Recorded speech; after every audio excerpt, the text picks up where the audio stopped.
Hello. Today I want to compare my two favorite live-action Star Wars shows to date so far, those being, of course, Andor and Ahsoka. Now, I know many of you will think it's too early to compare Ahsoka with a completed season of Andor, since Ahsoka is only half done. However, I disagree. The fact we're already having people ask which is better just shows how good Ahsoka is. By the time the series is over, it may surpass Andor. But time will tell.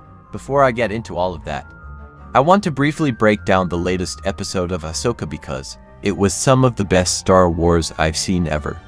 So I feel it will only help in the comparison. If you have already seen the episode or watched other people's breakdowns, then I will put a timestamp up on the screen for the actual reason you clicked on this video. Otherwise, let's begin the breakdown. The episode begins with Ahsoka, Sabine, and Huyang on their damaged ship from the last episode. Huyang is currently repairing it. Meanwhile, Ahsoka and Sabine are thinking of what their plan should be next. They know that their enemy has both the ship capable of reaching Thrawn and the coordinates, so they have no idea what their next move should be. While they think, Baylan, Shin, and Morgan are now back on the planet Cetos, where they insert the map into the structure. This will allow them to save a copy of the coordinates into their ship for travel. Baylan knows that Ahsoka and Sabine will be coming for the map, so he sends Shin and Morg to keep them busy. While he and Morgan scan the map, Shin sends some droids in before she confronts them herself. So Huyang notices this and does some quick fighting, which is cool to see what he can do. It does only make sense considering how old he is. I agree with others who have said that Huyang deserves a saber by now. Anyway, Ahsoka and Sabine notice there's trouble outside the ship, so they go outside and make quick work of the droids. Then they travel into the forest to go to Baylan and stop him from scanning the map coordinates. Now, I found this to be weird because why did they choose to go to Baylan right after their ship was attacked and not before? It feels like they should have stayed with Huyang and protected him, as that is their way of escaping. Anyway, as they travel through the forest, both master and apprentice are confronted by Morg and Shin, so we're finally getting the rematch for each character there. Ahsoka attacks Morg and Sabine duel Shin while they fight. Ahsoka acts very samurai by fighting in a very chill and slow manner with only one of her sabers. She kills Morg, and he explodes into a green gas. Now, I've heard a lot of people making fun of this plot, and I want to say that this is dumb of the people saying this. Plain and simple, whoever Morg was, he was enhanced by Night Sister magic, just like Savage Opress was in the Clone Wars.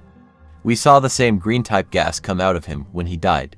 Anyway, Ahsoka leaves Sabine to fight Shin, which is weird to me because Sabine already lost.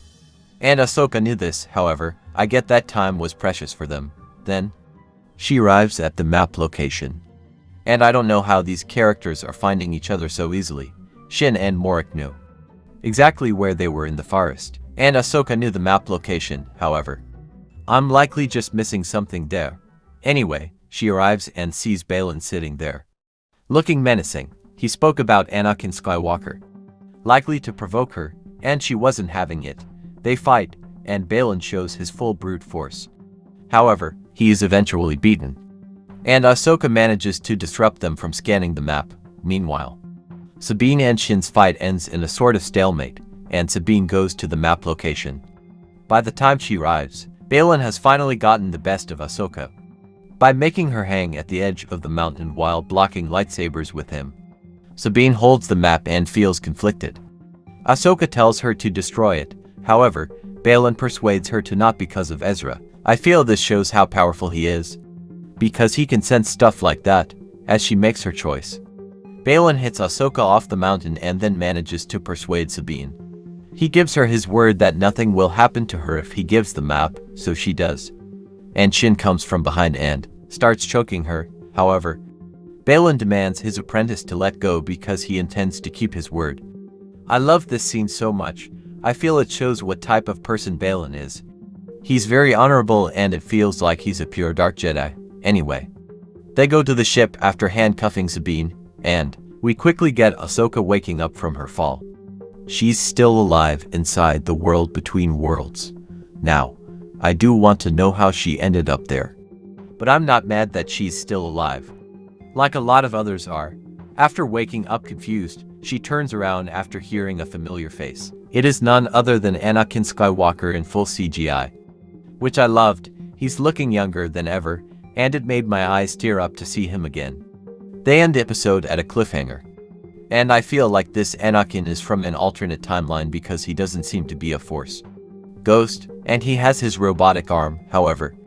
I don't know if I want an Anakin roaming around the galaxy like that. I feel there should be only one, anyway. Allow me to get back to my comparison on whether I think Andor or Ahsoka is better. Well, on one hand, Andor gave me the darker, more mature side of Star Wars that I've always wanted. It relied on almost zero fan service, with the exceptions of Yularen and Mon Mothma. However, even those characters felt important to the plot. The overall production and cinematography were the best in all of Star Wars. To me, the show felt very similar to the Tarkin novel, which is one of my favorite Star Wars books ever, so for that reason, I love Andor a lot. However, is it better than Ahsoka? Well, I feel like after watching the most recent episode, the shows are nearly equal, and Ahsoka could end up being better in the next episode. We'll likely get some epic stuff for Ahsoka and Anakin. This could be flashbacks, good dialogue, etc. Not only that, but we're still going to get appearances from Thrawn and Ezra, which will set up the Dave Filoni film. Not only that, but the show feels like the final season of Star Wars Rebels, which is one of my favorite shows ever.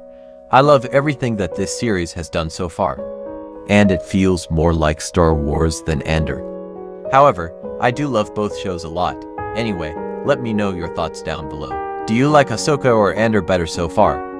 And what are your thoughts on the latest episode? To me, it was my favorite yet easily. Anyway, that's about it. See ya.